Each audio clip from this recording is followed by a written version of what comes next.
There we go. There we go. Recording. Hey, professional. Wah, wah, wah. It's the Untitled Car Show. I'm Mike. That's Ryan. Depending on Yo. where you're looking. So I got a few people worried that I fired you, Ryan. So I gotta clarify. Who was worried? People on the Twitters. It was Ian. Ian was worried. It was Ian. Oh, okay. Yeah, I've been fired. No, it's weird. I'm just chilling and I'm thinking to myself, yeah, we really should do more podcasts. Mhm. And then I refresh my podcast feed and it's like, oh, I had one in the can. Oh, okay, that's fine. Refresh it like a week later. Oh, there's another one. Oh, good. Hey. Oh, okay. Apparently I'm out. All right, that's fine. No, it's not that. So we talked about this is podcast about podcasting, which is inside baseball stuff, which I did want to talk about a bit, but I didn't put it in the notes. You want to talk about baseball? I think baseball. Are my White Sox doing good? I think they're doing. I think they're good, doing right? all right. Yeah, they actually the A's beat them in the playoffs last year. The A's have the hardest opening schedule though, and they're currently 3-7 to open the season. So no good when the bats don't show up. Yeah. So yeah, that's base. I understood that, and I'm sure like 60% of our viewing audience probably gets that. So here's the deal: you really have to start looking at the OPS of all of the batters that are there, and you've got quite high ERAs, but the WAR also a little on the low side.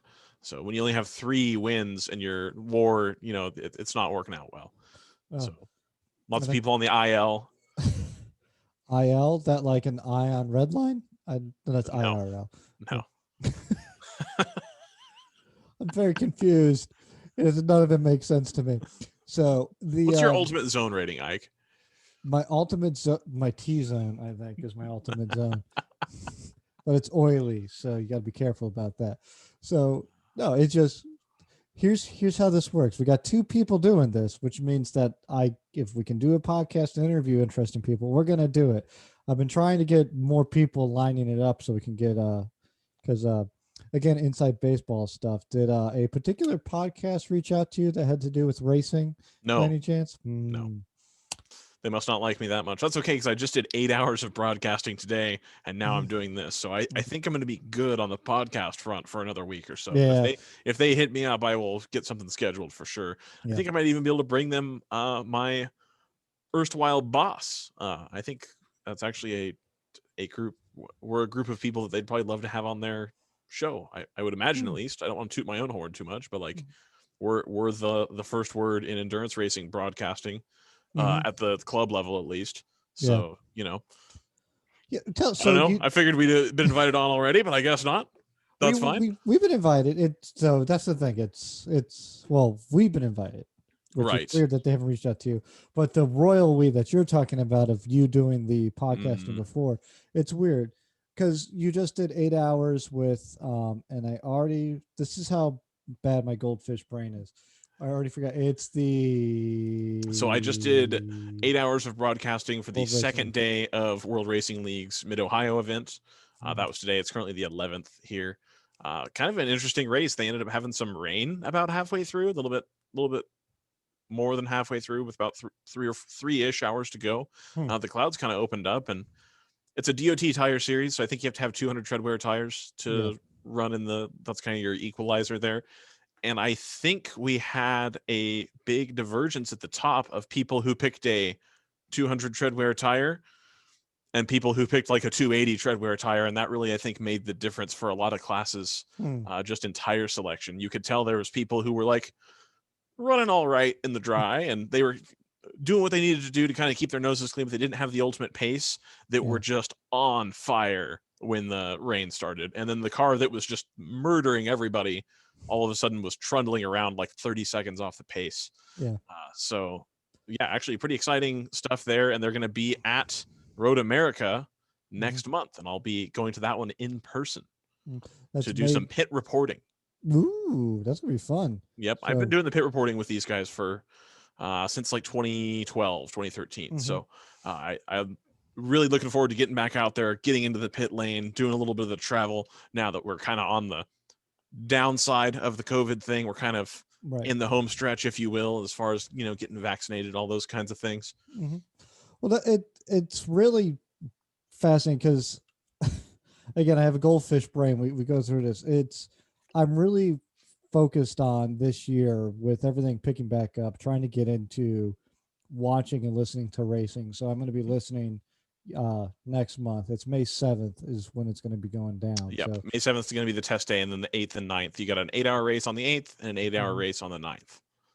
so if you want to hear more of Ryan's wonderful radio / podcasting voice, that's the time to tune. Absolutely.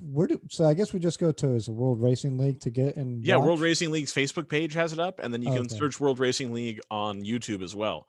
I think we're going to try to get on to Twitter as well, since the Racing Spaces thing, I've noticed that gets shared around pretty quickly, and it's a little bit more viral there, whereas I don't think anybody uses Facebook earnestly. So I'm really pushing to try to get the broadcast onto Twitter as well. But we'll see if we're able to make that change by then. We've got a lot of other balls in the air as far as trying to work out corner cameras. You know, our whole thing is trying to do a endurance racing broadcast on like a 100th of the budget, or maybe not 100th, a 10th of the budget of what like a professional IMSA race would use. So we're doing, you know, corner cameras that are static. So we got to get all those set up. I got to get my pit reporting gear set up. We got to make sure we have everything networked. And then we have to harass the entrants to send us links to their in-car cameras so that we can produce a whole feed. One thing we did end up having an issue with this past weekend was the cars that sent us onboard cameras, which because we weren't there, that's what we were showing on the feed. They slowly deteriorated the cars over time. And we started with like 6 or 7. And by the end of the race today, we were down to 1 camera to watch a single onboard of a BMW 1 Series, the Thunder Bunny racing car. Yeah. I hope they were at least somewhat close to the front of the pack. Otherwise, that would have been.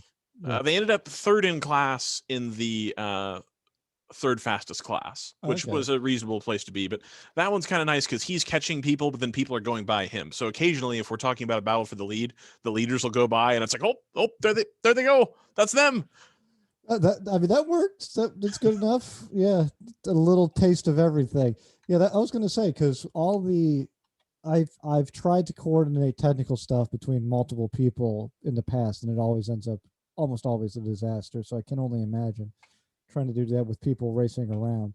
So I believe it's this car. This is a competitor series photo, but it is this car. It's the 2010 128i. This was the car in question. Yeah, I love the World Racing League. That's the other one that, you know, I'm not currently paid to talk about at this point, so we try not to talk about them, but they have really good SEO apparently. So anyway, this is another one of their cars. They have an E92. This is an M3 with the V8. So they're one of the regular entrants, and they've got this really cool 350Z as well. Anyway, they're one of the good entrants, and I really enjoy covering racing. It's a good time, and I think you can get into it pretty cheaply. It's not quite lemons cheap because the standard of racing is a little bit higher. Right. But you do still have a fair number of good entrants around. And I think it's just a really good sweet spot for, you're not paying an IMSA budget, but you're getting people showing up in GT4 cars and TCR cars and like professionally built cars, but then they're able to be made, you know, similar in pace to this 128i, for example, which was a road car that's been modified. So really, really cool series. I'm a big fan, and they keep me on because, and this is something that I think I've talked about before. I've noticed that there's racing people, and then there's car people, right? And there's very little divergence on that front, which I think is really too bad. And so I kind of see my existence in this world as somebody who tries to pull both of those a little bit closer together, you know? Well, it's good that we're talking about that because it's one of those things where this year, I think as we get into it, I feel that need to do the same thing because there's so much good racing out there and everything's open back up and everything's going to need people to get out and support. Like, yes, it's great to go out and race and do the racing, but it's also like you need spectators in the stand or you need people listening for these series to survive. So, I mean, even like in places like NASCAR where like might not be the, you know, most thrilling race to everyone, you know, they need spectators to survive. Isn't it the biggest spectator sport on the planet, basically? Certainly not anymore. Yeah, well, no, not anymore. Like they're hating it right now. Yeah, and even 2 years ago they were hating it. It's not just a COVID specific situation. Oh, really? Yeah, that's interesting. Well, there's been a lot of cultural shift in the realm, Yes. I'd imagine. And So, I think it's for the better. I yes. at some point we should talk about that. Maybe if we have Bozy on at some point, Hmm. we Yeah. can talk about that with him because he's kind of more plugged into the NASCAR thing. I think Hmm. the direction NASCAR is going is good, and they are starting to see dividends from that. Yeah. Yeah. Remind me about that when we get off again about Bozy. Okay. So but yeah, so there's a lot of good stuff out there, and kind of one of the things I want to circle back to is like, so as much as the like I'm gonna call them the Team Clear Coat guys because it pisses them off, but the Apex adjacent guys, they do their fantasy Formula One league every year, and I've been doing that for a few years now, and it's basically just been for like shits and giggles, even though somehow I won twice. Um, That probably makes them more angry than anything. Is your just complete lack of giving a shit and right, still owning everybody. right. Well, I had no idea what I was doing, and it just was a matter of like, so Hamilton does good, okay, and then this guy and this guy, and then set it and forget it kind of thing. Right. But by just like process of like being around the Formula One stuff is like, I think I picked up that like this year the Red Bull cars are like somehow faster than the Mercedes cars, which is fascinating to me. Yeah. How into the weeds do you want to get on this? Because I can give a brief technical explainer if you would like. Right. So that's what I was hoping you knew something about it. So give me Oh yeah. Oh yeah. explain it to me like I don't know shit.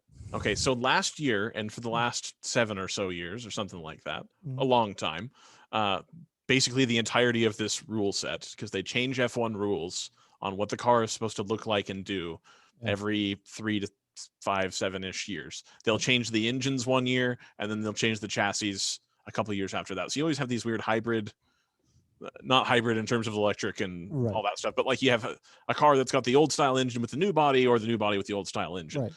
Hmm. They were supposed to be on a new style body this year, and they kind of pushed that off for another year Hmm. until next year because of all the COVID-19 happening. Yeah. Um, the trouble is Mercedes have built a really, really good car, and they were competing primarily with Ferrari for a long time. Yeah. And Ferrari was, and because I'm not accredited F1 media, I can say cheating. Ferrari were cheating. But of course, you're not allowed to say that if you're in the F1 paddock because, oh, they were never found to be cheating. An Right. agreement was made. Um, so Yeah. Mercedes pushed all of their people super, super hard to try to catch up to the Ferrari that just somehow had 5 to 7% more horsepower in a field where all the cars are supposed to be pretty even. Right. Um, so they pushed and pushed and pushed and pushed, and then realized that Ferrari was cheating. Hmm. Now they have a world beater engine in their car. And their Yeah. chassis has always been pretty darn good. It's not perfect, but it's like pretty good. And they have the best driver of this generation in the car in Lewis Hamilton. And they have an erstwhile number 2 in Valtteri Bottas, who's um, not ever picking at Lewis Hamilton and trying to make him feel uncomfortable, is a good number 2 Formula Yeah. One driver. Hmm. So they've got a pretty good team. I've noticed that in the past, Mercedes, when it comes down to making a strategy call, as far as, hey, maybe we should come in early or whatever, if there's ever a strategy call in play, Mercedes fucks it up every single time. If they're not just head over heels a bajillion times faster than everybody else, or if Lewis Hamilton's not pulling the car by its neck to the front of the field, if there's ever like a weird yellow flag, we needed to pit, and they'll make the wrong call every single time. Right. Yeah. So that's the stage we've set. This year, because Reasons. the reason given was that they wanted to tie up some of the loopholes in the regulation. Yeah. What the actual reason was is Mercedes is too fast and this is getting too boring. Hmm. They've made changes to how many aerodynamic-y bits you can have on the floor of the car, which would be here. I'm just going to kind of illustrate this here, kind of in this area right here. It Yeah. looks really plain and normal. There used to be lots of little like flaps and holes and things like that that would help the aerodynamics of the car, help the car be stuck more to the ground, right? Yeah. Hmm. Okay, so Mercedes's car sits really, really flat to the ground. They try to suck all that downforce and they get the car as low as possible, and then it works great. Because they're no longer allowed to use all the flaps and holes and thingies that help that, they've lost a bunch of rear grip. So now you're having to compromise your setup to keep speed, but now in order to keep the same speed, your car's really touchy. So you instead have to turn down the front downforce and get more mechanical grip, and it's just a compromise. Meanwhile, the Red Bull Formula One car doesn't use, this is called a low rake design is what they call it, and that means the car, relatively speaking, is pretty flat, whereas the Red Bull 2021 F1 car is a high rake car, and Red Bull has always made a high rake car. And what that means, and it's kind of hard to tell in some of these, this one you can kind of see it, the nose of the Red Bull is lower than the tail of the Red Bull by like a significant margin. Yeah. Okay. And so what they're doing is they're actually able to use the floor of the car instead of sealing. Here, actually, this is a really good, right down here. You can kind of see down here how, oh, that's awful. You can see down here on this picture how angled the car is, as far as the back is up. Just you can see how much light there is at the back of the car versus the front of the car. Okay, yeah. Instead of trying to use the floor to seal the underbody of the car to the ground, which there's still some effect of that, they're actually using the floor of the car as a wing. And so you can kind of use that here too. You can kind of just barely see how much forward rake there is on that car. So that's called a high rake car. Gotcha. Now, because they're not so worried about sealing the back end of the floor to the ground, because that's not what their design ethos is, them not being able to use flaps and holes and thingies doesn't really affect them. I mean, they've had a marginal decrease, but like not really, because that's not what their car is built on. Whereas the Mercedes really, really needed all of that stuff on the back end of the car that's been taken away. So in testing, Mercedes didn't do so hot. I always think that testing is kind of whatever. Nobody really cares. Nobody's really showing their hand yet. But Red Bull looked a lot faster. And then in qualifying and practice before the race, Red Bull looked a lot faster. And at the end of the day, Mercedes ended up winning the race anyway, behind some, frankly, really good driving by Lewis Hamilton. You know, there was some question as to how the track limits rules works, and I'm not going to go into that here, but if you know how to read and you've actually read the rules were followed all the way around. You could absolutely exceed the track limits on the corner that they were speaking about. If you watch the race, you know what I'm talking about. You could absolutely do that as many times as you wanted. That's in the rules. It was in the supplemental regulations. That was it. But you can't use that to pass. And so by the time Max Verstappen got around Lewis Hamilton, he used the outside of the track to make the pass, which is not allowed, and then gave the position back. Unfortunately, by that point, he had already worn his tires off. Yeah. And Lewis Hamilton's just a generational talent and ended up coming home in first. So it was an outstanding end of the race. And if you watch the whole thing all the way through, there was a lot of stuff happening. It wouldn't have been nearly as close if Valtteri Bottas hadn't had a messed up pit stop happen. So yeah, this was actually a pretty entertaining race, especially when I think the Drive to Survive Netflix series is actually really starting to take off now. People are really starting to get into that. So it was good to have F1's first race back for 2021 be a big deal and be a pretty entertaining race. Right. So does that answer that for you? No, that does a spectacular job. I feel like I learned a thing and I didn't. That is perfect explanation. It brings me to that point of racing I like though, which is you get a good car with a great driver versus a great car with a good driver, and you see what wins. And I find that a lot more fascinating. It's all supposed to be a formula series, obviously, but there's going to be slight differences because all the money that's involved in it. Right. And I'm very much looking forward to watching a few races coming up this year. Some of them are just crazy times where I can't sit down and watch them, but they usually end up being right in the morning. So the Asian and like Middle Eastern races usually end up being in the morning.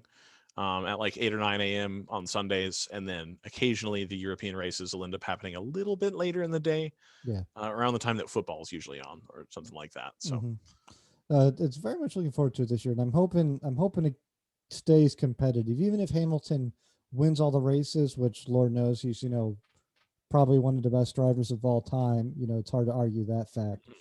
Just looking at the amount of trophies he's got going on with him, right? But I'm looking forward to it this year of getting into that. And so with you being on and me kind of being in this racing kick thing too, the other thing I want to ask you is, besides, the World Racing League, like what else are we what should I try and get myself into this year in terms of racing, in terms of like spectating?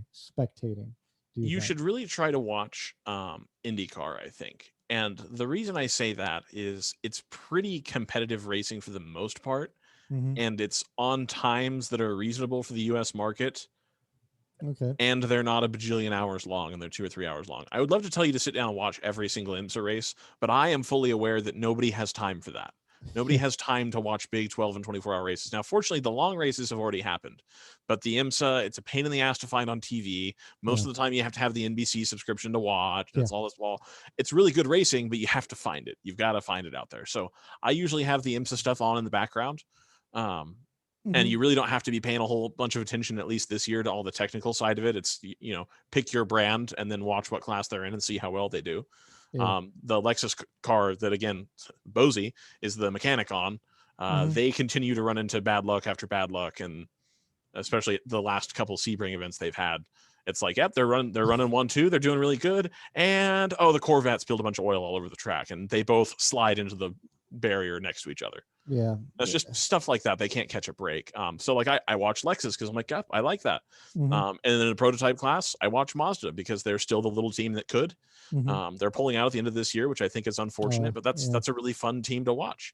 So you've got that going on. And then at the longer races, you're getting Jimmy Johnson is retired from NASCAR. And then him and Chad Knaus came over and they're now running the number 48 Cadillac in the prototype class.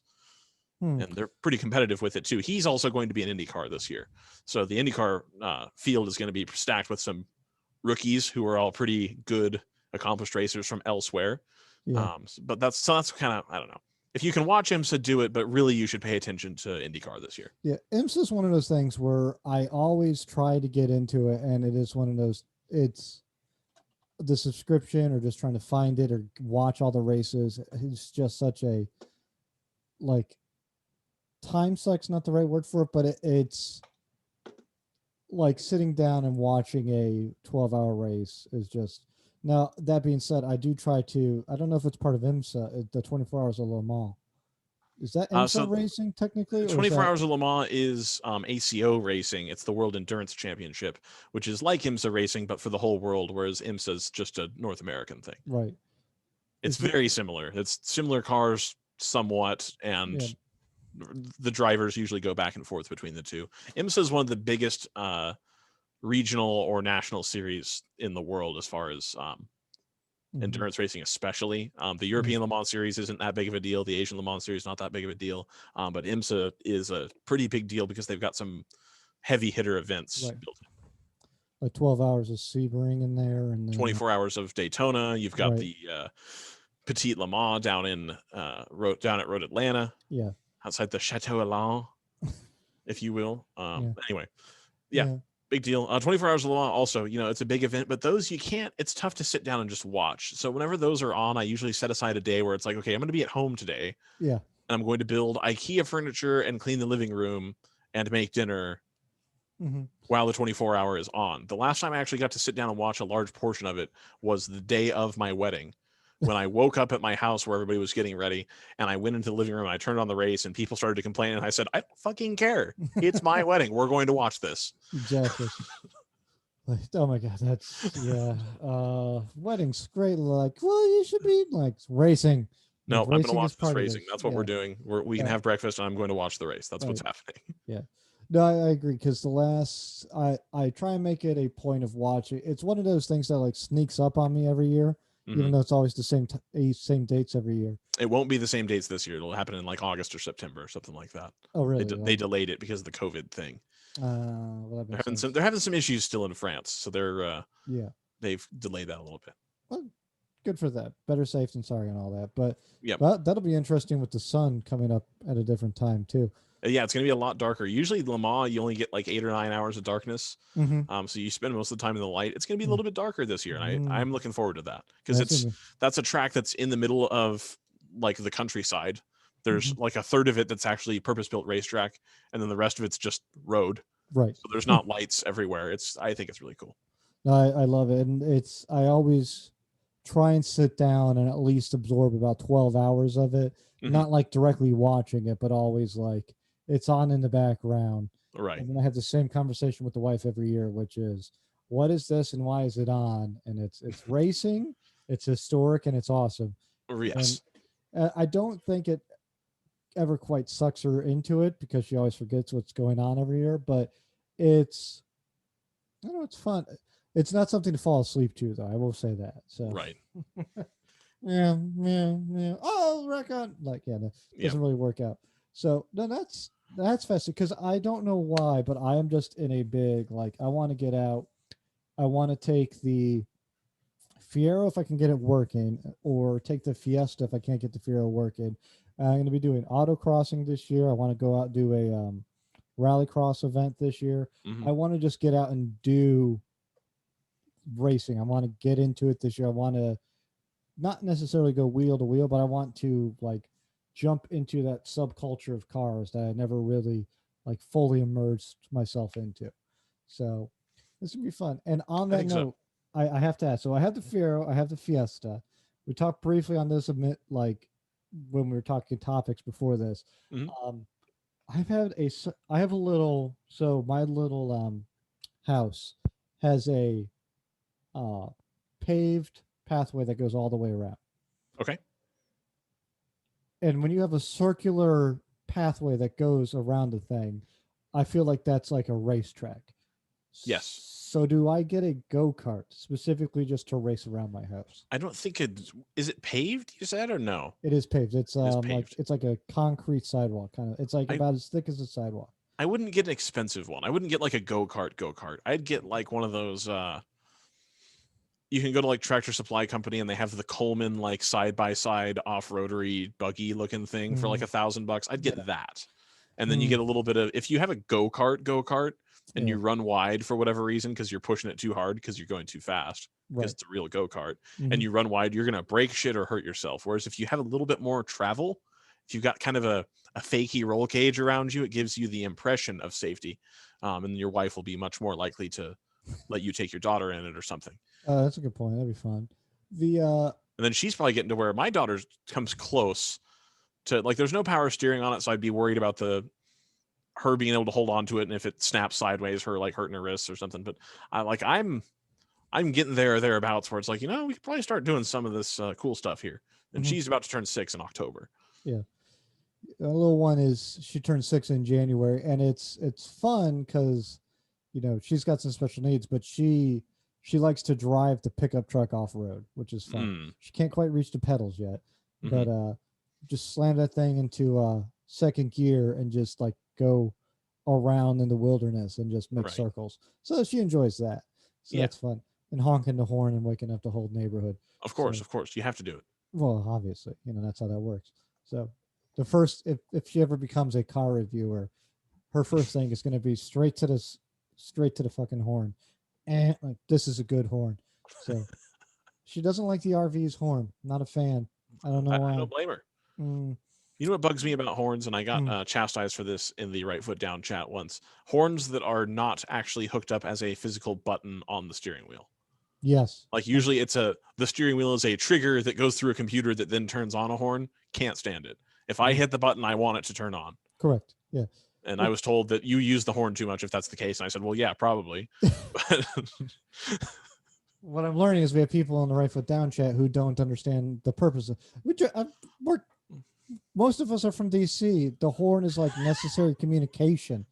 Like, oh my god. where I worked before, if you were going around a blind corner, you were supposed to hit the horn. And like I'm moving cars all day long, like I'm hitting the horn easily 5 or 7 times a day, Right. doing nothing. And then as I tell my wife out on the road, why'd you honk? I said it doesn't cost anything. Right. It's already installed. It's free. Yeah. True. 100%. It's I don't get it. It's like especially at like lights that I know going, into DC, out of DC, there are lights where if not everyone gets up and is awake and accelerates, you could be sitting at this thing for like 4 or 5 cycles. Right. So as soon as the light turns green, I'm honking, and people are like, "Why are you honking?" I'm Why like, are you honking? They're like, no, we need to move. "Everyone's get going. here. Everyone needs to get off their phone and be awake." Like, well, Right. you might piss someone off. Like, or like 8 people just dropped their cell phones and started accelerating. Like, The thing I've been doing recently is, and of course, allegedly, because I'm not sure how mhm. legal this is or isn't. Yeah. If I look over and see somebody who has their phone in their hand, I Mhm. lean on the horn until they look up and then stop using the horn. And then when they look back down, I use the horn again. And of course, how safe is that for me watching the other driver be on their phone? Probably Right. not super safe. But more than 5 people have like very clearly gotten the message and then put the phone down. Right. So I'm like, okay. But you can see the first 2 or 3 times it happens, they're like, why does that keep happening? Yeah. And they look over and see me like, off your fucking phone. Right. I love it. It's gotten real bad. Have you noticed out where you're at? So this is a complete tangent. Yeah. Has traffic is traffic's worse than it was pre-COVID out here? I wasn't here pre-COVID. I was here mid-COVID, so it's getting close. It's pretty bad right now on my way into work. But I work the 1 to 8 shift, so I'm like off cycle on traffic. Right. But it's getting worse than it was before, certainly. And then of course they started all the road construction again too, so it's just a mess. Mm-hmm. Yeah, it's the Midwest in the springtime, which is road construction season. The flowers are booming and the potholes are getting filled. It's not very well. No, definitely not. But there's a lot more people who got very used to being on the roads all by themselves, and they're just engrossed in cell phones while driving. Oh, absolutely. I have noticed that, and it has become a problem around here. Like, there's a lot of windy roads around here, and like I've almost seen like 4 or 5 people just totally eat shit, like going off like a cliff. Like, well, that'll be fun.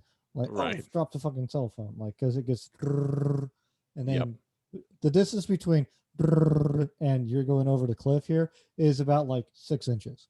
So jeez. Yeah, so that was fun. I'm not complaining about the roads because I found like 5 or 6 phenomenal driving roads. Like, what's that like? Oh, I miss driving roads. Yeah, I know. That's the one thing about the Midwest. That, like, the Midwest and Florida, for all their great like rules when it comes to car ownership, is like terrible in terms of like actually fun places to drive cars. Yeah, so, I'd agree with that for sure. Yeah. I went and we'll do another tangent. I finally got to go and drive an M235i. The dealership down the street from me actually ended up getting one in that was in the right price range for me.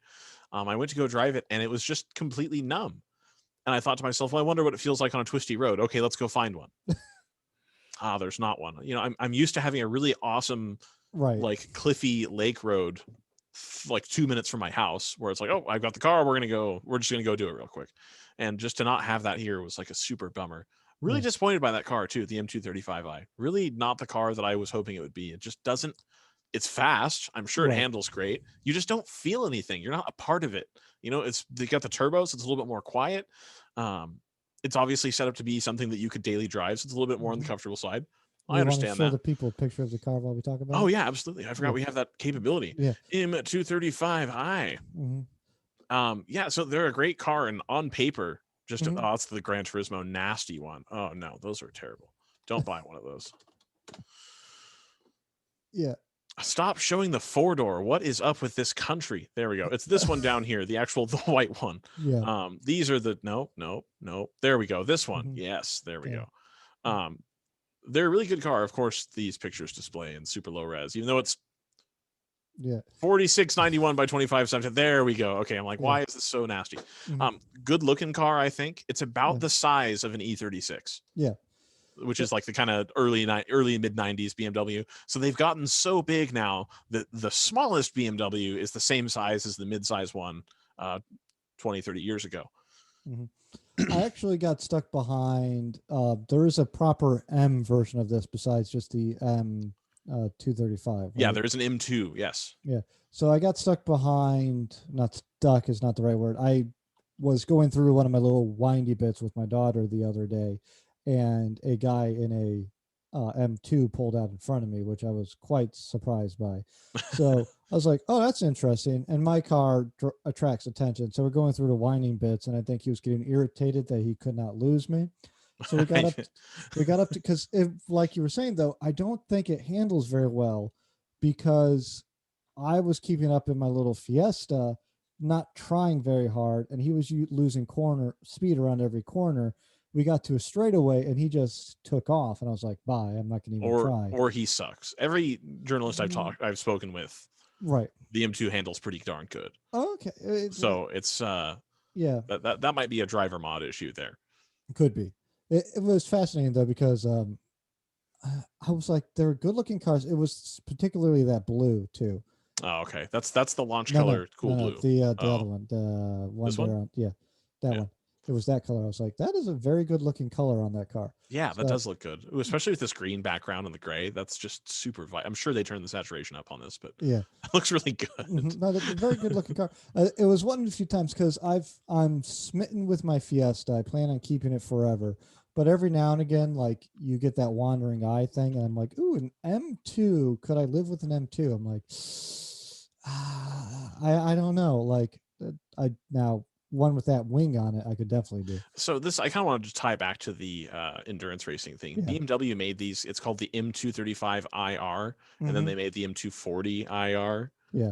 which is the same thing, just with the same motor that's in the Supra. Right. That's the little bit newer one. Mm-hmm. Um, these are really what kind of put the M235 on my radar. BMW sold these as like a club sport car that's supposed to Mm-hmm. be for like endurance racing and track days and stuff like that. It's the regular M235 or M240, and they take the DCT out and they put the automatic from an X5 in it. Okay, that's So that the interesting. transmission's super beefy, so you Yeah. never have a problem with that. Yeah. And then you've got they've more radiators and oil coolers and stuff like that on that engine, so the engine's very reliable. And these click off laps like nobody's business. And so me being exposed to the, racing stuff, Yeah. oh, okay, cool. This looks like a good car. And when you go to look at the inside of these, that's pretty darn stock for it. Oh, come on. Oh. I hate that. Why can't we just do full screen? Come on. Yeah. No. Anyway, if you can see in here, that's a pretty stock looking car Right. for the thing. And so people would have them up on the lift or whatever, changing tires, that kind of thing. And I was like, wow, that people thrash these. These get beat up Mm-hmm. on the road courses. Here's maybe a little bit better picture. Oh yeah. Yeah. Mm-hmm. Yeah. That's good. And they're great cars. Mm-hmm. So that's kind of what led me into looking for one of these M235s.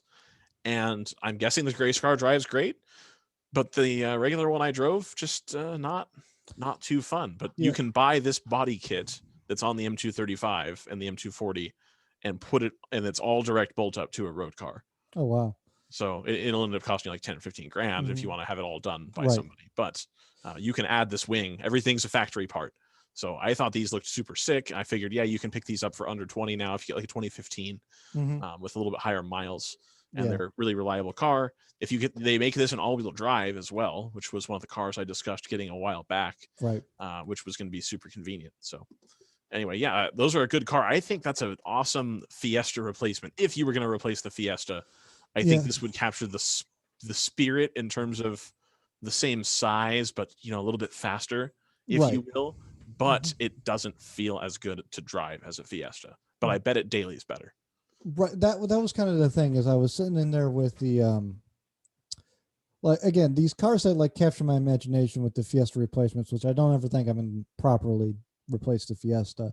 Right. But I see them and I go, well, that's practical. It's a BMW. It's, going through these roads. It looked good in that color. It looked like nothing else. And like, I knew about the like racing stuff vaguely. I didn't know exactly how it worked out with them, but it's like, but I don't think you can get one of these with a manual transmission, can you? You can. I drove one. The one I drove was a manual transmission, the M235i. There's not very many. Right. That's why I went to go look at this one, because it was one of very few. Mm-hmm. But you can get a manual transmission with these as well. And the DCT is pretty good too. Right. But it just, my key disappointment was I drove a 228i, which is the 4-cylinder turbo one. That's like just the regular lease special, if you will, that everybody buys, right? I drove that around. Special. Yep. And it was a nice car. I drove, because I was looking at between that and then the new Mazda 3, and I was like, oh, okay. I remember getting out of that 2 Series and being like, I ain't buying no fucking Mazda 3. This is sweet. This is a good car. I like this. The M235i felt exactly like that car, just everything in the windshield went by a little bit faster. Okay. So that was kind of an unfortunate type of deal. But again, if you're looking for a daily driver, that's probably a little bit closer to where you want to be. These M2s are stupid money. Oh, yeah. Like completely stupid money that they're charging for these. Like if you want the CS, it's like a $80,000, $90,000 car. Right. And at that point, you're in Cayman territory. Yeah. Yeah. Which that's also was on the list. Of was a Cayman. I was like, mid-engine. Use Cayman, not too bad. Not too bad. No, not too bad. Although they call it something different now. It's like the Porsche 718 Cayman. 718, So it's just the same. Yeah. Yeah. Mm-hmm. It's interesting though. But since we're here, we talked a bit about. I'm assuming what you're going to go look at a car, and you were saying you have a vehicle you may or may not purchase. Yeah, it's a vehicle I think I am going to purchase. So, my childhood best friend, who I grew up with him. You know, we Hmm. we crashed a Impreza STI together that had like 600 horsepower or whatever. We did that together. We went and did hooligan off-road stuff in Tacomas together. You know, we did all that kind of stuff. Hmm. He has a 2010 Mustang, which is the worst year to get, and I'll show you Yes. why. And if you know, you already know. But this, you look at it and go, "Oh, that's the 5.0 body style." Ha ha ha. Nah, No. this is the only year that still had the old engine. So Right. you could get this, or you could get the one with a 3.7, which was basically the same amount of power with Yeah. like 5 or 10 horsepower. Yeah. Um, so he has a 2010 and he bought it, several years ago because it was on the cheaper side. Hmm. And it had lower miles when he purchased it. It was in nice shape, owned by a nurse who didn't drive it very much. Right. So he purchased it and put like a whole airbag system on it so he could raise and lower it. He did GT 500 front brakes. Hmm. He did a little bit different taillights. I think these taillights look disgusting, and so did he. So he changed the taillights a little bit. That big GT logo thing is actually built into the panel on the trunk. So if you Yep. take the badge off, there's like a painted piece under there. He Hmm. RTR makes a replacement panel there where you cut the circle thing out and then put this plastic plate over it that makes it sort of waterproof and nice. So you Yeah. don't have the big ugly thing on the black, and then it's all black. Yeah. Um, and so he's thinking about switching jobs, not sure how long it's going to take him. And the car's got like 110,000 miles on it, something like that. He's Hmm. had a bunch of work done to it. I know who's owned it for the last 4 or 5 years, Right. and so I figured, I asked him, and he's going to give me a pretty good price on it. And in return, I'm going to send him the money, and then he'll have a little bit more flexibility for stuff he needs to do. Hmm. Um, just put a bunch of money into his 6-liter Ford pickup because that's what they need to do. So Right. it'll help him pay off some of that, so kind of recoup his savings account there. Hmm. And then I'm going to have a Mustang. And I really settled on this. You get a back seat still. Right. I didn't want the responsibility of owning a 5.0. Does that make sense? That's a lot of, and like you owned the Challenger, and I understand that, but you had your fast car. Yeah. Was that pre-child? That was pre-child. Yeah. Pre-child, yeah. Okay, Yeah. so see, that's where a 400 and whatever horsepower car, I'm gonna get tickets in that, and I've already Right. gotten 2 since I've been here, so I really can't get another one. Like it can't possibly happen. And I'm gonna screw ass around with the car if it's got that much horsepower, because Right. that's the meme would indicate. Oh, it's really easy to slide them. Blah blah blah. And I live here where it's like, oh, gee, straight roads. We can make this more interesting, I'm sure. Yeah. As I'm allegedly linking drifts in the snow in my X5. So it's, I don't think I want the responsibility of having that much motor and that Yeah. much temptation. Whereas I've put several miles on my buddy's Mustang. When we Hmm. went to the LA Auto Show one year, I took him with me and we drove this car down there. Yeah. So it's a car that I've been around a lot. I've driven it a lot. It really is the right amount of power as far as it. His has got a little bit of stuff done to it in a tune. So we're at like Yeah. 320, 330 horsepower. All Right. the torque's available super early. So it feels pretty quick as you're driving it around. You get the noise. He's got some short tube headers on there, and a nice catback exhaust. So Yeah. it'll give the feeling that BMW was missing. So he's going to take the airbags off of it for me because I didn't want to mess with that at all. Yeah. Totally fine with him. And he was like, Mhm. yep, that's totally cool. And then we have another friend who has like a 2013 that wants the airbags. So Ah. we're going to Yeah. shuffle the airbags over to him. I'm going to get a road and track suspension package from Maximum Motorsports, which comes highly recommended by people who know what they're talking about. As far as it's going to have relocation brackets for the rear control arms, and you got a panhard bar to kind of settle down the axle situation. You got a K-member strut on the front that's a little bit stiffer, that kind of cradles the engine a little bit better, has everything a little bit tighter pickup point.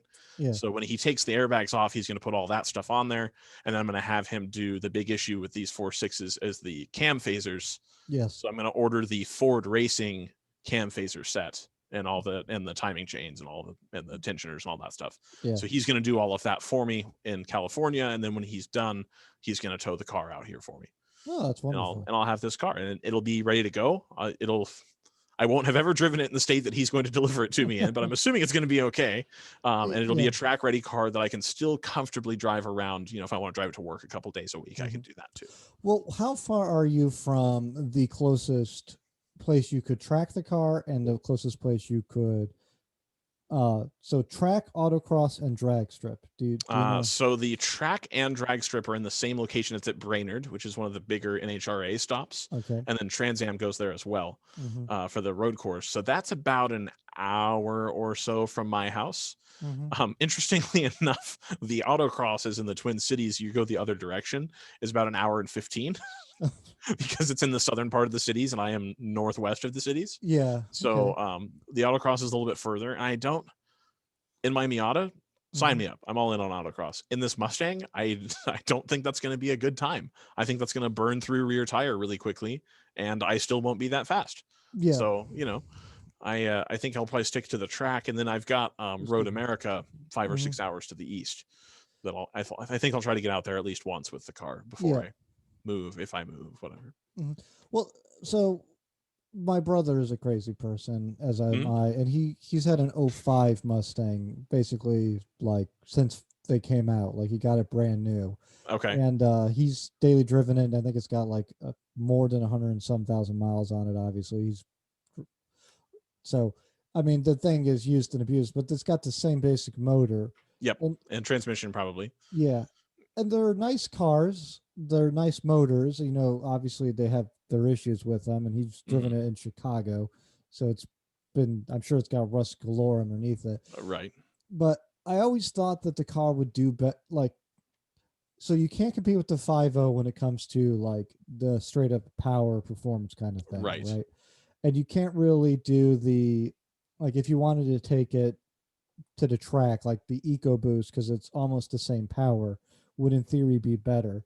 So like the torque that this thing has low down is kind of where it's at. So I always thought it might do fairly good at like something like a short track race or a you know, something with like a lot of sweeping curves where you're like relatively like low down in your RPMs. The problem with So the sweeping curves is you've got the rear suspension setup that's awful. true. Yeah. So it's not a perfect car for any of that. Again, I think the changes I'm going to make are Mhm. going to be transformative to the car. It's quite an expensive set of kit, Yeah. and then it leaves you the option of you can get way more expensive shocks if you want. Most Hmm. of what I'm going to do is to correct the geometry and Yeah. that kind of stuff for it being lower, Hmm. kind of because we all know that engineers, when they design cars, they have compromises that they need to make. It needs to get decent mileage and drive Right. on the road great and still feel fun. Right. The changes I'm going to make are going to dial it a little bit away from the drag strip type Hmm. setup and a little bit away from the comfortable type setup to kind of lean into the little trackability the car does have. Hmm. These are semi-common in club racing. So you've got the Okay. American Iron Series that I think NASA does. Hmm. Miller Motorsports Park out in Utah, this Hmm. used to be the car they used for their classes. So there was a whole Okay. driving school out there where they use these. I think Skip Barber actually owns those cars now. Hmm. So they use these for driving schools. The aftermarket's really unmatched for cars, and again, a lot of it's just kind of chotch Right. for boomers and stuff like that. Yeah. But there's a fair Yeah. amount of racing parts out there too, and they do decent endurance racing as well because they are pretty reliable. You Yeah. start to run up against the transmission being not very beefy Right. really quickly as you start to add power. Hmm. So that's one of the reasons they can keep the car cheaper is they don't have a real Tremec T56 in all of them. You Yeah. have to get a like a Boss 302 or a Shelby or a Mach 1, any of those to get the good transmission. So Hmm. it's going to keep me from adding power to it. Whereas if I had an M235i, I would immediately be on the phone. Let's get an intercooler. Let's get a tune. Let's get a turbo. Let's see how Hmm. fast we can make it. And like, again, I don't need to be doing that Right. at all. Like, that's not a thing I need to do. So I think this Yeah. car is going to keep me in my lane. It's enough of a step up from the Miata I had. Yeah. And I think it's going to be comparable in terms of performance to the 3 series that I was looking at. Might not handle as well, but it's got a little bit more power. And Right. then lastly, it is the driving experience. The car drives awesome. It feels really good to drive. It's the experience and the occasion that I'm really looking for since I have almost entirely straight roads here. Right. Yeah. No, that's important. Remember, you can accelerate first gear and a second gear, but where second gear gives out, that's 60. So Right, exactly. But you don't so even need to. You don't even need to be revving it all the way out to have fun. You can rev it out to 3 or 4 grand, and it right. sounds great, and you're moving at a decent clip, Hmm. and you can go all the way through fourth before you're, in Right. trouble. The the thing I think that's most important about these realistically though is there's such a this year kind of more so than a couple of the other years is it's more of the like airs of like car enthusiasm without having like all of like the beef to back it up.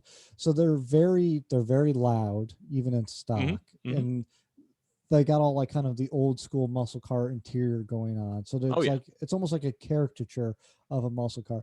And I think what's going to be most important for you is this is a car where you can put your little one in it, Yes, and exactly. it kind of like if there's a ounce of that in her, it's just going to bring it out.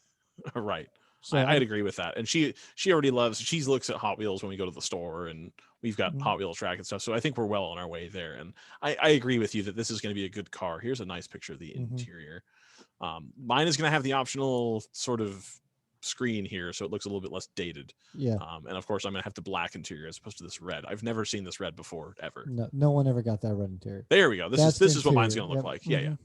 Without the Shelby bit there. Right. Yeah. That'd be nice. Yeah. I say that would be nice. I don't want a 700 horsepower No. Mm-mm. Mustang. I No. really don't want that. Uh-uh. Uh-uh. It's weird that once you arrive in life where you can start to, and again, you had a Challenger for a while. You got there a little Hmm. bit before I did because you're a little bit older. Hmm. Now that I'm somewhere where it's like, okay, yeah, I can spend a little bit of money on a car that might be like really fun or exciting. I'm not looking for best horsepower per dollar. Right. I'm really not. Hmm. I never thought I would tell myself that, but it's like, yeah, I don't need to be buying an Audi S4 and seeing how Hmm. fast I can blow the motor out. The craziest thing about me buying the Challenger is this is back like at the very beginning of when I kind of started getting into cars, and I was like, I just want a muscle car, and I don't want a Mustang, and I don't want a Camaro. Hmm. I don't even think the Camaro was out then, but it was like I just want something a little different. What's that? A Challenger? That's an option. Why don't I just go get that? Right. And then that's what kind of then I had the first one, I got the second one, and then had to get rid of it, and then all the stories that are associated with it.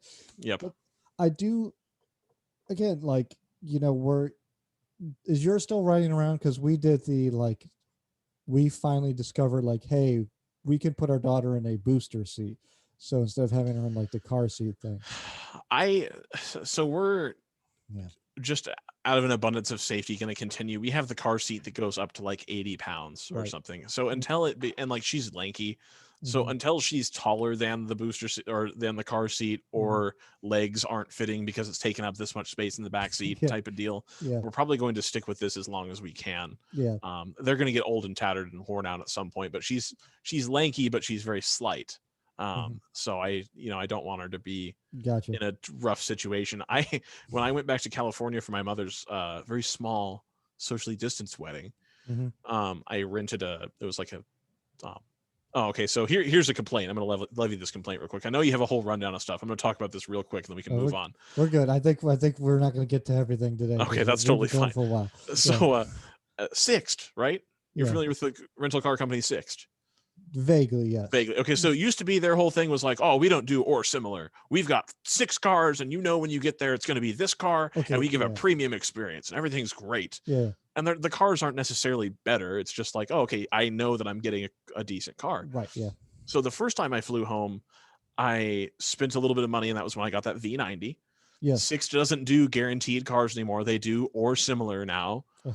And I spent a little bit more money because of the or similar situation. I got there and realized, oh no, they do have Camrys. And so their car they put in the or similar box, Mm-hmm. they said usually people get what's in the box. They said that's not perfect 100% of the time. They said 99% of the time you get what it says on the box. I'm like, okay, Yeah. that's fine. And mine said V90 or similar, I believe. Yeah. So I got there and they had V60s, V90s. I'm like, or it was what's the sedan one? C90 or S90. Okay, they had an S90, S90, the V60, Camrys, RAV4s, and then like a selection of like Mercedes GLEs and right. shit like that I didn't want. I flew in this last time to go to my mother's wedding, and Sixt wasn't open when I arrived at like 9:30 p.m. Yeah. or they weren't going to be open. So I'm like, okay, fine, fuck it. I'll use budget or whatever. Right. So I ended up paying more money, and I ended up with this Explorer that was, it felt like, did you ever use those really old racing wheels Yeah. that didn't have force feedback? Yeah. Or it just kind of did. That's what it felt like. Yeah. So it's like rainy, and then you're on all the twisty freeways in San Francisco, and it's like, oh, I don't know what the front end's doing. I think I need to turn it this much. I don't know. Yeah. Like, we'll see what happens. Otherwise, a pretty nice car. The car seat they had available at Sixt was one of those, like we talked about a long time ago, those Britax with the metal frame, like beefy, huge car seats. I'm like, sweet, kick ass. And it had been like dry cleaned or whatever because of the COVID thing. You go to budget, and the lady at the counter is like, okay, go downstairs. Here's your key. And then the car seats are in the bin. Yep. I'm like, what bin? What are you talking? What do you mean bin? And it's in one of those like outdoor, this is where I store my large yard tools. Lawn and yard tools in bins. And I open that up, and they don't have the right car seat for her. They had the chintziest freaking car seat for her. I was like, what the hell is this? This is dog shit. And I almost threw a stink about it, but it's like 10 o'clock by that point. Like, no, I still have a 2-hour drive to do. I need to go. And my daughter was fine, of course, because brand new car is pretty safe. I drive pretty safe with her in the car. I'm sure the car seat still meets a minimum standard. It's fine. Yeah. But just after that experience, I was like, wow, I don't feel good about this. I want her to continue to be in a stiffer car seat until she's a bit larger, if you will. So the only reason we're thinking about it is just to give her some independence. But the thing, so here's my travel hack to everyone. So an airline, if you have a little person you're traveling with, they can't charge you money for gate checking a safety device for them. So you can bring a car seat with you and gate check it. So you walk down the jet bridge and you hand it to the guy at the end of the jet bridge, and they have to put it basically in like a little special cargo area. And when you come off the plane, you don't go to check baggage. You literally pull it off from the jet bridge. So it doesn't get lost with the check baggage stuff, and they can't charge you for it. So same thing with like walkers and stuff. If you ever have to do that kind of thing for like, if it's a mobility aid or it's a safety aid, the airline can't charge you for it. So I don't know how many people know that. So I would hope by this point people do, but you might have people who don't fly very often or what have you. But the downside of the car seats I have, they're really fucking heavy, and I'm not going to carry them all over the terminal. So I have the supplemental extra seat belt thing for my daughter when we're on the plane. Yeah. No, my thing is we have 2 car seats. One is nice, like one is the super nice one, and one is the one that goes in my car. And of course, because that's how it works. And that it's well rated, but that's the one that goes traveling. Like, because I've had that experience, or I've seen the experience people have had going to like budget and places like that years ago, and just seeing them like, here's your car seat, and it's like it's a booster seat for an infant, and it's like, that doesn't work. Like, so I was baffled. I didn't know that was the standard, because I went with Sixt the first time. I thought that's how it worked. I was like, oh, it's cool. They have a Britax, cool one, sweet. I'm in. Yeah. Well, you also got a place that rented you a Volvo, so there's that. So. That's true. That is true. And the guy looks across me at the counter, because apparently I wasn't fooling anybody with my metal credit card, and goes, we're going to place $1,000 hold on that card. Do you know that? Look, man, I'm here renting a Volvo. Like, it's okay. What else do you need from me? Yeah. God. Yeah. Oh, I love it. Oh. Never have I been judged more in my life than going to rental car places, and I don't know why. So it's always fun. They know, dude. They totally know. Which is the exact opposite. Usually, like, do you have a metal credit card, Ike? No, I don't. Okay, so I got one because I wanted the cachet of having a metal credit card, because I thought, ooh, that'll be cool. It's metal. It's all black and metal. Oh, it's sick. Yeah. And it's just awkward, because then when you hand it to the person at like McDonald's or whatever, and you're sitting in your like 05 4Runner, and they like pick up the card, and they're like, oh wow, this is really heavy, this is really nice, and then they like look back up at you expecting that you'll have transformed into somebody who's much better looking and richer than you are. And it's like, how do you get one of these? This is really cool. And I'm like, anyway, yeah, so can I have my burger now? Thank you. Okay, yeah. Big mistake. I thought it would be cool, and it's just really embarrassing having to explain it every time. Wow, you must travel a lot. Yeah, not really. Yeah. I do enjoy though when you said when they look back up at you, it's one of those moments where I realize we have very different driving experiences, because I don't think I've looked down at a like fast food employee in like 10 years. My car is always below. Like it's always like, can I have my thing? Thank Yeah. you. Like itty bitty cars I drive around. So, oh my God. That's why, like, I've had this talk with the wife about getting a JDM car, and it's like, well, the driver's seat will be on the wrong side. Well, you eat a lot of fast food. Won't that be annoying? I'm like, no, that'll stop you from buying the fast food. well, yeah, no, I don't want to stop eating the fast food. Oh, no. See, that's a life hack. It's like I already have like the biggest like there's a couple places I can't go to because they built like there's a newer drive-through places, and the thing's so high up, like even in my Fiesta, like I'm like, can I get you? Like I gotta like half open the door and like reach out to it. It's like, God, I can't imagine being in like an NA Miata just like chucking it up to people. Soon here, nobody's going to be able to imagine being an Miata because they're so expensive. True. Yes. How did that happen? That happened I don't know. Yeah. Dude, the price of those, and it's the same thing with those BMWs I was looking at. Those E46s are stupid money now. If you want like a nice one. I'm like, what? He's paying 10 grand for this base 3 Series from 20 years ago. What are we doing? I know. Well, you can still get a fucking Fiero for $200 if you look hard enough. So there's that. I was exposed to Italian Fiero the other day. I had somebody on Twitter asking if they should buy a Fiat X19. I said, that's an Italian Fiero. You should get one of those. I think that would be a great 3-way battle, is buying a shitbox X19, Fiero, and MR2. Yeah. And just kind of see where they shake out. Yeah. I actually desperately wanted an X19, but I could not find one. So they're very hard to find. They are. And again, it's even money whether it's somebody that's like, oh, I have this piece of shit Fiat. Does somebody want it?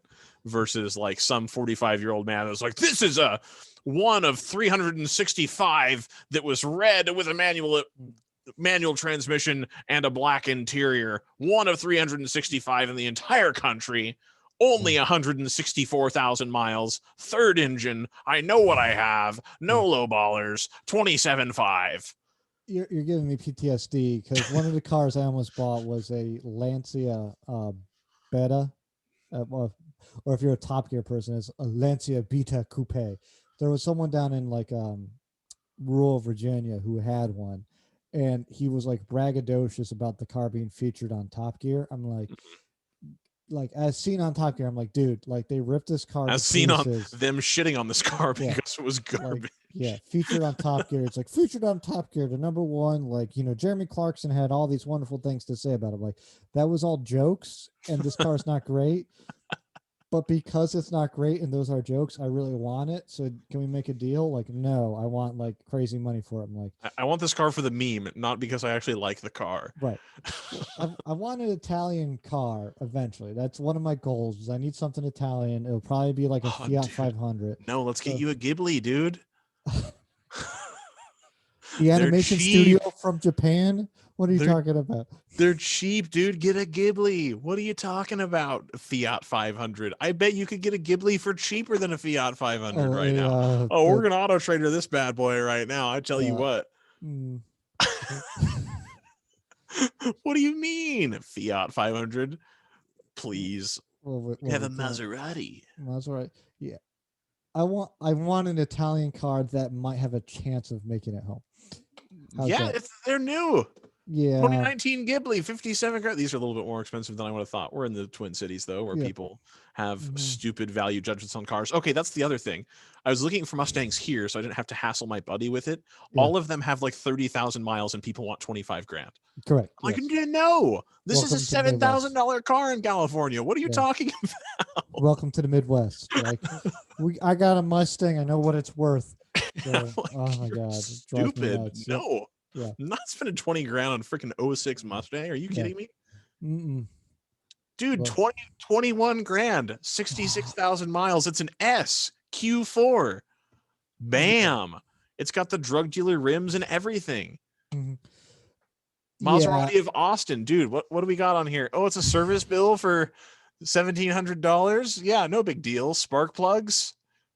Let's see, oil filter, gasket of some kind. That's okay. 352. That's for the filter gasket. That's fine. Brake fluid already. Yeah, no, you're fine, dude. Yeah. So here, since we're here playing this stupid hypothetical, go. I don't want a Maserati. Oh, look at that! Look at that interior. Look at that! That's- You said you want an Italian car. It doesn't get more Italian than this, with Yes. American bits inside of it that aren't that comfortable, and a piece of shit car that isn't going to last more than 10,000 more miles. Like I like Has Sirius XM. I like where your head's at, but if I'm gonna do something like sadistic, masochistic, whatever the hell this qualifies as, I'm not getting a Maserati. I moved out of the Maserati phase, I think, a couple of years ago. Okay. Like I almost instead of my second Challenger bought a Maserati Quattroporte. Oh God. Yeah, which ironically may have been more reliable. Like so see how cheap. We'll do any distance. Find me a Fiat the 124 Abarth. See you can get one at Fiat of Minneapolis for like under 20 grand. It's brand new because it's been sitting there for 18 months. Yeah. Fiat begins with F, not with B. Hang on. Fiat 124 Spider. Right. So there's going to be so many new ones available. Look at that. Look at that. 24 at Walser Toyota. Yeah. A little bit further distance here. I want to see the cheapest one of these is going to be such a pile. Because again, the person who buys a 124 is some like old man who thinks he looks really, really cool in it. And he actually is just an old man. I want you to find the cheapest one. Yeah. $7,000. There we go. That's got to be smoked. There's no way. There's no way this thing isn't destroyed. Yeah. Okay. That's okay. Yeah. That's an auction car. Okay. Okay. Yeah. Okay. That's an insurance. Well, that's not bad. No, that's not bad. Fix that. That's actually like, I would rather deal with that than deal with the pristine Maserati. Okay. 15.5, it looks like, is the cheap price for like a reasonable one. Right. So when these things that looks ugly, base. Yeah. No, I don't want your feedback. Yeah. Like they don't even try. It's just a fucking Miata. Yeah, it's just a Miata on the inside.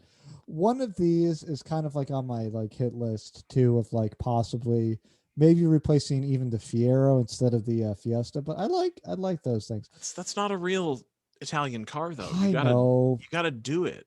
Yeah. Yeah. What's the cheapest Ferrari in the country? Yeah. We'll show your boy. Yeah. What's what? Cheapest Ferrari. Let's see it. Yeah. That's not it. 37. Okay.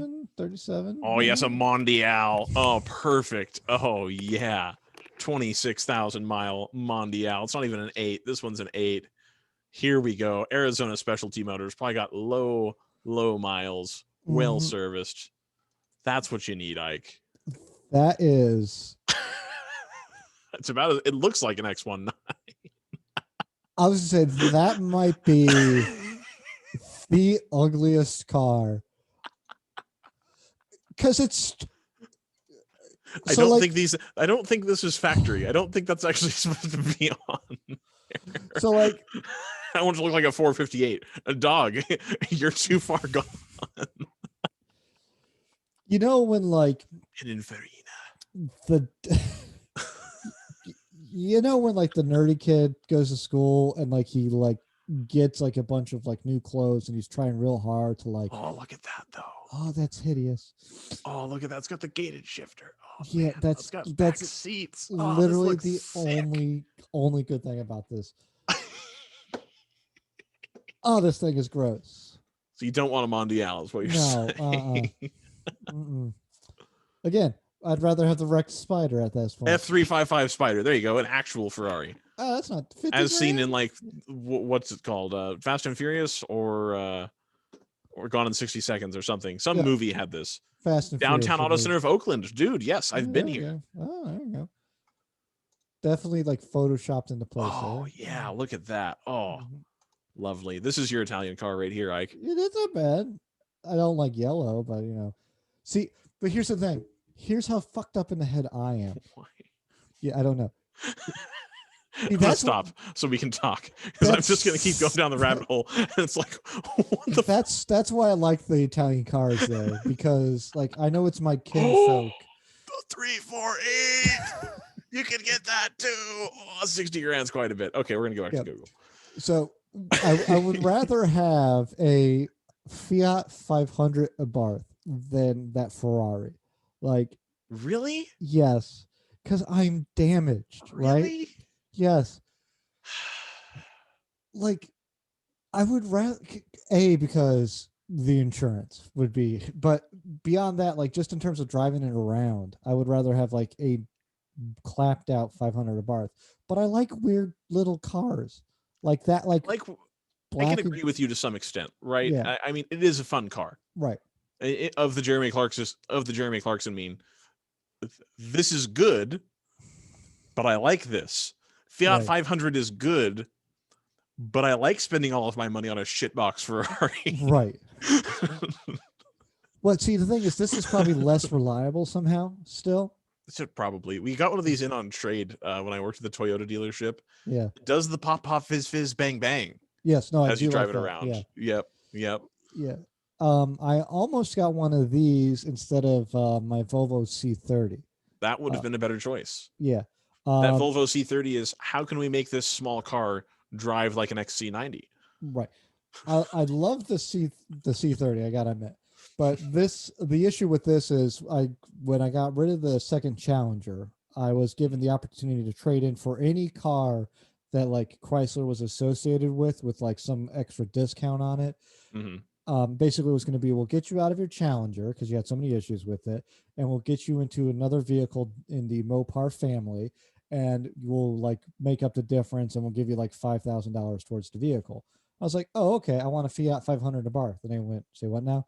And I said, I want a Fiat 500 Abarth. And they went, well, that's not technically a Mopar. I said, who makes it? Yes, it is. You're a liar. Well, I was like, who makes it? Fiat. And you are part of Fiat Chrysler. Yes. So that's Mopar. So it took them like 3 weeks to figure out like that was the case. And by the time they figured it out, the like 3 Fiats that were within like 500 miles of me, like the Abarths, because all the other ones were sold, or all the other ones were available, but all the Abarths were sold, so I couldn't get an Abarth, so I had to end up getting the C30. So because it was like, well, I'd rather get the C30, it's cheaper. It is so cute.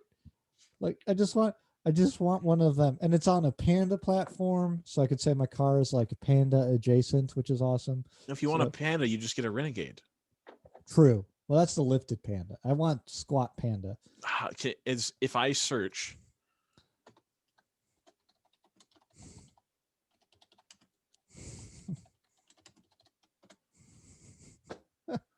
Oh, it does. Look at that. We stray further from God every single day. I need this in my life. No, that the one up there in the middle top row with the red, white, and the green on it. Oh, that one. Like a rally art. Yes. Team.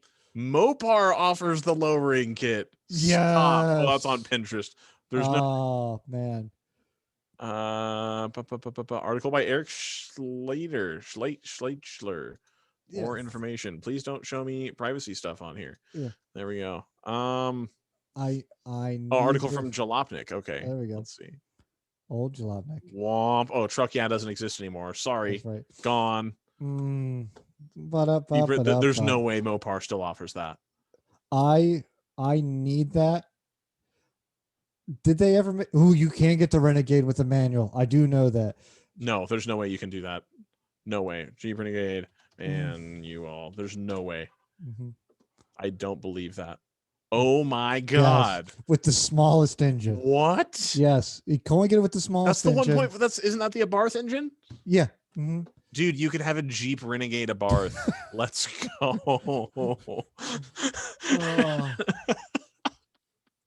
I'll upload the burble tune on that, please. Thank you very much.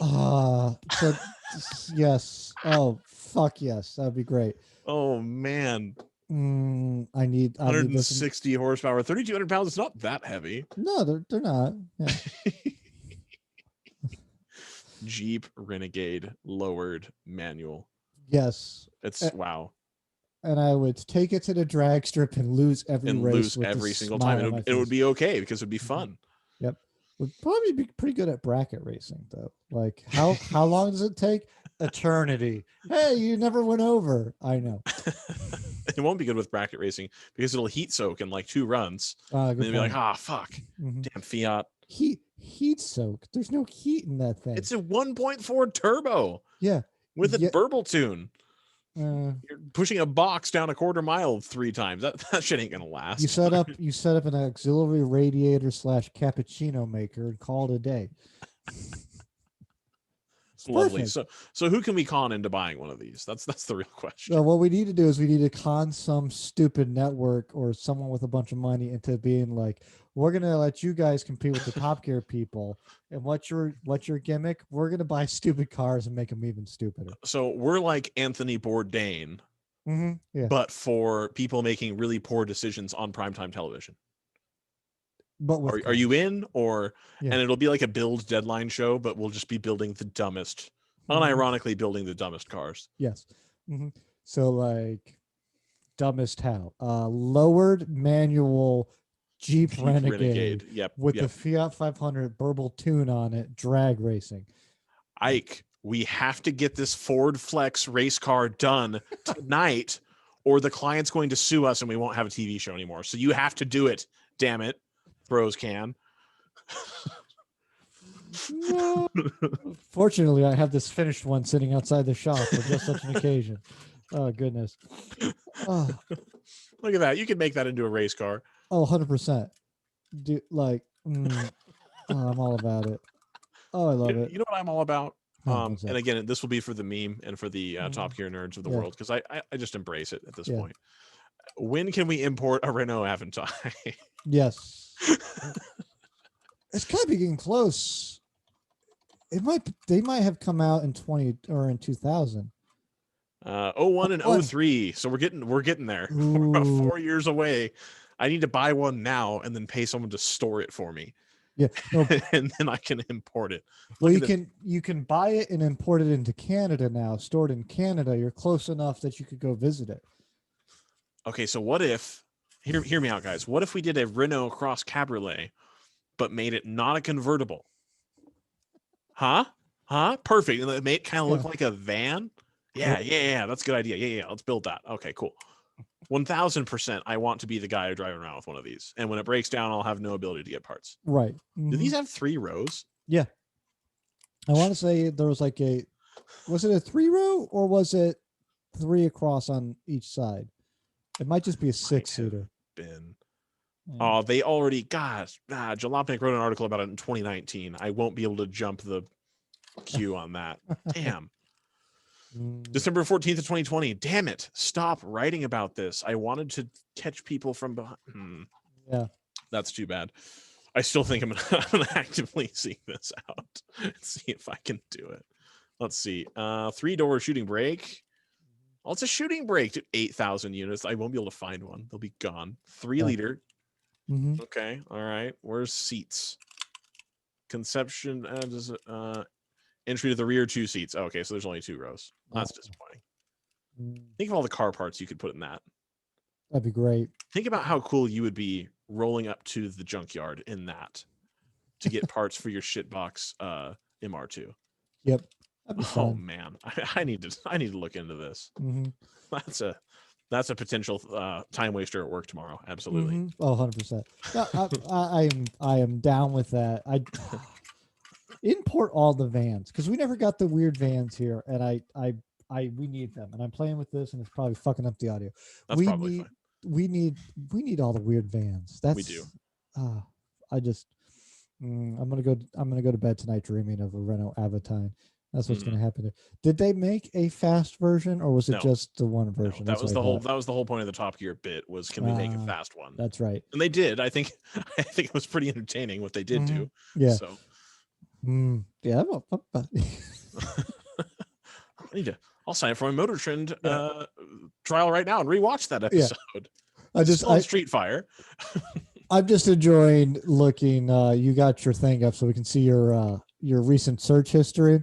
Yep. So this Ads is as well. Yep, exactly. Yeah, Mhm. I just enjoy the like delete my search history. We have Renault Avatine for Mhm. people listening. Renault Avatine, Winky, Ford Flex. Like, yeah, this is a search history that needs to be deleted. Like, delete the Avatine. Oh goodness. Yeah, you're on some watch list now, I'm sure. Probably. So, uh, we did not cover half of the things we meant to cover, but I think we did a decent show here, Ryan. You What do don't want to do a lightning round? you? No, No. All right. because if we Done. use up all our topics, what are we going to talk about next time? Ooh, when is the next time going to be?